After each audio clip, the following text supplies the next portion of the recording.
தமிழ்நாடு முதலமைச்சர் அன்பிற்குரிய தளபதி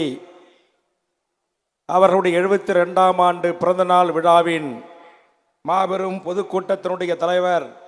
கழகத்தின் பொதுச் செயலாளர் மாண்புமிகு அண்ணன் துரைமுருகன் உள்ளிட்ட அமைச்சர் பெருமக்களுக்கும் கழக முன்னோடிகளுக்கும் மிகச்சிறப்பாக திட்டமிட்டு மாநாட்டை வருகை தந்த பல்லாயிரக்கணக்கான உறவுகளை வரவேற்று மிகச்சிறப்பாக ஏற்பாடு செய்திருக்கின்ற மாவட்ட கழகத்தின் செயலாளர் மாண்புமிகு அமைச்சர் அண்ணன் மா சுப்பிரமணியம் அவர்களுக்கும் கூட்டணி கட்சியினுடைய தலைவர்களுக்கும் நாடாளுமன்ற சட்டமன்ற உறுப்பினர்களுக்கும் பல்லாயிரக்கணக்கிலே திரண்டிருக்கின்ற லட்சோப லட்ச திராவிட முன்னேற்ற கழகத்தின் அடல் ஏறுகளுக்கும் பத்திரிகை ஊடக நண்பர்களுக்கும் என் அன்பான மாலை வணக்கத்தினை உரித்தாக்கி, திராவிட முன்னேற்ற கழகத்தின் தலைவர் மறைந்த முத்தமிழ் அறிஞர் தலைவர் கலைஞர் அவர்களின் தாக்கம் இல்லாத தமிழகம் இல்லை என்கிற போல் இன்றைக்கு மாண்புமிகு தமிழ்நாடு முதலமைச்சர் அண்ணன் தளபதி அவர்களின் தாக்கம் இல்லாத தமிழக கிராமம் இல்லை என்கிற ஒரு நிலை தமிழ்நாட்டின் ஆட்சி அதிகாரத்தில் இருக்கக்கூடிய திராவிட முன்னேற்ற கழகத்தின் மிக நேர்த்தியான திட்டமிட்டு மக்களுக்கான திட்டங்களை அடுக்கடுக்காக தீட்டி எல்லா துறைகளிலும் முத்திரை பதிக்கின்ற ஒரு வரலாற்று சிறப்புமிக்க நிகழ்வை தமிழகம் சந்தித்து கொண்டிருக்கிறது. இந்த வரலாற்று சிறப்புமிக்க நிகழ்வை ஏற்படுத்த முடியாதவர்கள், ஏற்படுத்த இயலாதவர்கள் சங்கிகளாக மாறி நம் மீது இன்றைக்கு கோபக்கனலில் கொப்பளித்துக் கொண்டிருக்கிறார்கள். இந்திய நாட்டிற்கு வழிகாட்டியான பல்வேறு சமூக நீதி திட்டங்களையும் மக்கள் நல திட்டங்களையும் கொண்டு வந்து அத்துணை துறைகளிலும் தனித்தே முத்திரை பதித்து தான் சிறு வயதில் நினைவு தெரிந்த காலத்திலிருந்து திராவிட முன்னேற்ற கழகத்தின் கட்சி கொடியை பிடித்து பேரறிஞர் அண்ணா, தந்தை பெரியார், ஐயா பேராசிரியர், தலைவர் கலைஞர் என்று கரம் பிடித்து 72 வயதில் இந்த நாட்டுடைய முதலமைச்சராகவும் இந்த பதவியை அவர்கள் எட்டுவதற்கு முன்பாக சாதாரண ஒரு வட்டத்தில் தொடங்கி இந்த நாட்டுடைய பல்வேறு திராவிட முன்னேற்ற கழகத்தின் முன்னணி பொறுப்புகளை வகித்து அரசு பதவிகளாக சட்டமன்ற உறுப்பினராக, மேயராக, உள்ளாட்சித்துறை அமைச்சராக, துணை முதலமைச்சராக, இன்றைக்கு தமிழ்நாட்டின் முதலமைச்சராக மட்டுமல்ல இந்தியாவின் ஜனநாயக மாண்புகளை காக்கின்ற மதச்சார்பற்ற மக்களுக்கான கூட்டணியை உருவாக்குவதில் மகத்தான தலைவனாக உயர்ந்து நிற்கின்ற மாண்புமிகு தளபதி அண்ணன் ஸ்டாலின் அவர்களை நான் சார்ந்திருக்கிற தமிழக வாழ்வுரிமை கட்சியின் சார்பாக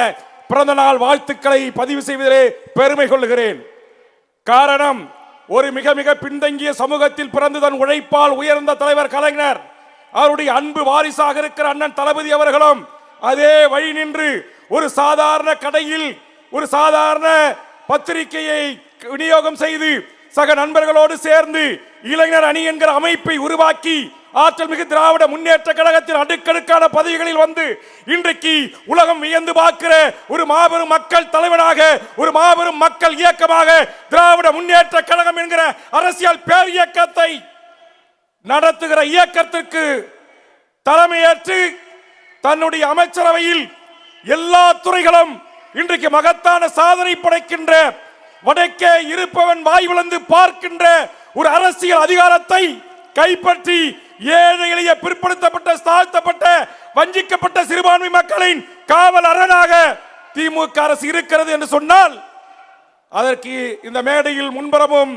ஆங்காங்கே கூடியிருக்கிற எந்த எதிர்பார்ப்பும் இல்லாமல் கொடிபிடித்து காவல்துறையின் அடக்குமுறைகளை, ஒடுக்குமுறைகளை தாங்கி நின்ற திராவிட முன்னேற்ற கழகத்தின் முன்னணி ஆற்றல் செயல் மறவர்களின் மாபெரும் உழைப்பு, அந்த உழைப்புக்கேற்ற ஊதியமாகத்தான் திராவிட முன்னேற்ற கழகம் 5வது முறை இந்த நாட்டுடைய முதலமைச்சராக இருக்கிறது. அது கல்வி, உயர்கல்வி, பள்ளி கல்வி, மருத்துவம், பொறியியல், வருவாய், விவசாயம், சட்டம், அறநிலைத்துறை, அடுக்கடுக்கான பாலங்கள், தொலைதூர தொடர்புக்கான இணைப்பு சாலைகள், நெடுஞ்சாலைகள் என்கிற எல்லா துறையிலும், உள்ளாட்சி துறையில் கடைகோடி மக்களும் சாதாரண கிராமப்புறத்தில் இருக்கக்கூடிய மக்களையும் இந்த நாட்டுடைய அரசாங்க திட்டங்கள் சென்றடையக்கூடிய வகையில் அதற்கான திட்டமிடல்களையும் அதற்கான உத்தரவாதங்களையும் தந்திட்டு ஒரு அரசாட்சி எப்படி நடைபெற வேண்டும் என்பதற்காக திராவிட முன்னேற்ற கழகத்தின் இந்த 5 முறை ஆட்சி செய்த போதுதான் கடைகோடி மக்களையும் சென்றடைந்தது. லட்சக்கணக்கான பெண்களுக்கு மகளிர் சுதையுழு திட்டத்தில் தொடங்கி இன்றைக்கு லட்சக்கணக்கான மாணவர்களுடைய கல்வி உதவித்தொகையில் இருந்து இல்லம் தேடி கல்வி, மக்களை தேடி மருத்துவம் என்று மகத்தான திட்டங்களால் எதிரிகள் இன்றைக்கு ஆச்சரியத்துடனும் ஆச்சரியக்குறியுடனும் பார்க்கிறார்கள். அதனால் தான் நம்மை பின்னோக்கி அழைப்பதற்காக கொண்டு வருகிறார்கள் புரியாத மொழி இந்தி. சமீப காலமாக குறிப்பிட்ட சில நாட்களில் மாண்புமிகு தமிழ்நாடு முதலமைச்சர் சீஃப் மினிஸ்டர் ஆஃப் தமிழ்நாடு என்று சொல்லக்கூடிய ட்விட்டர் பக்கங்களும்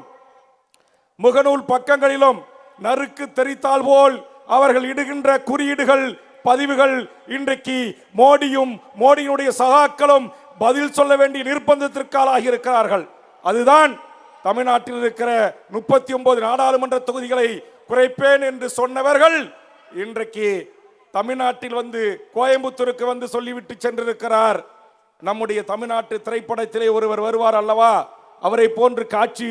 பொருந்தக்கூடிய அவர் சொல்லியிருக்கிறார், தமிழ்நாட்டில் கண்டிப்பாக 39 தொகுதிகளை நாங்கள் மறுசீரமைப்பில் குறைக்க மாட்டோம் என்று சொல்லுகிறார். ஆக குறைப்பதற்காக தங்களுடைய அதிகாரப்பூர்வ இணையதளத்திலேயே எத்தனை தொகுதிகள் குறையும் இந்திய நாட்டில் குறிப்பா தென்னிந்தியாவில் என்று அறிவித்துவிட்டு இன்றைக்கு தமிழ்நாடு முதலமைச்சர் கொடுத்த முதல் எதிர்ப்பு குரலுக்கு அடிபணிந்து நாட்டுடைய உள்துறை அமைச்சர் அதற்கு பொறுப்பானவர் இல்லை தமிழ்நாட்டின் தொகுதிகள் குறையாது என்று அறிவிக்கக்கூடிய நிர்பந்தத்தை லட்சோப லட்சம் மக்கள் தலை கொண்ட திராவிட முன்னேற்ற கழகம் என்ற மாபெரும் இயக்கத்தின் தலைவரும் தமிழ்நாட்டின் முதல்வரும் கொடுத்த அழுத்தம் அதற்கான வாய்ப்பு வாய் திறக்க வைத்தது என்பதை இந்த நேரத்திலே பதிவு செய்து தன் கடின உழைப்பால் மாபெரும் மக்கள் தலைவனாக உயர்ந்து மாபெரும் அரசியல் தலைவனாக உயர்ந்து பல்லாயிரக்கணக்கான மக்களின் அன்பை பெற்று ஆட்சி அதிகாரத்திலும் எவருக்கும் நான் குறைந்தவன் அல்ல, நான் கலைஞர் முத்துவேல் கருணாநிதியுடைய மகன் ஸ்டாலின் என்பதை நிரூபித்து காட்டிய தலைவனுக்கு வாழ்த்துக்களை கூறி வாய்ப்புக்கு நன்றி கூறி நிறைவு செய்கிறேன். நன்றி, வணக்கம்.